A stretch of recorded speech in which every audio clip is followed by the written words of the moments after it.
Half a day to Iwami and good evening, Commonwealth. Today is Tuesday, August 30th, 2016. After months of waiting in anticipation, a decision by the federal government on the CW crisis is released. After hundreds of foreign workers have returned to their home countries, it is now announced that for those that remain, there is now a way to seek relief.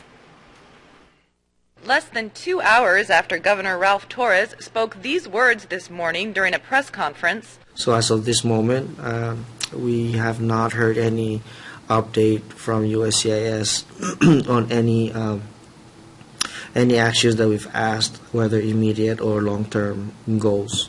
Congressman Gregorio Sablan releases the news that the Department of Homeland Security has granted a form of relief for some foreign workers affected by the CW cutoff.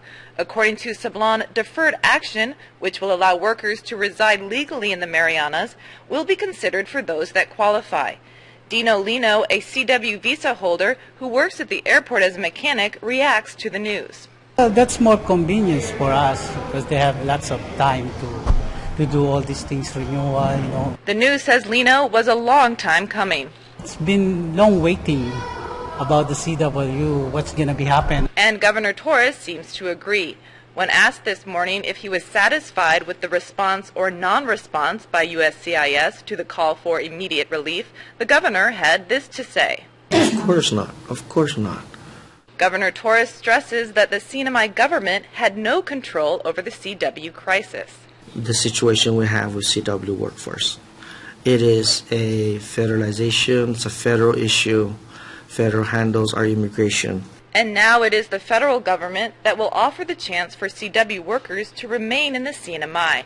According to a press release from Congressman Kilili's office, applicants for deferred action will need to demonstrate exceptional circumstances, and the applications will be handled on a case-by-case basis. Maybe that's the best for a while, that's the best solution, But I hope they can find more good solution about the CW's situation here. The relief, however, does not apply to CW workers who have already left the Commonwealth.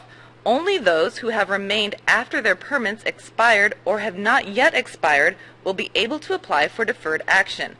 Sablan called the decision welcome news for CW workers who may be eligible for deferred action and for their families and everyone in the community whose interests are tied to having a stable and adequate workforce.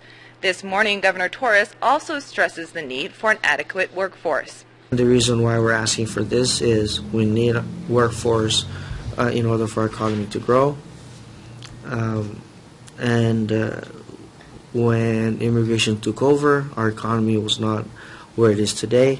So the reduction of CW never affected the CNMI, whether the government or private sector.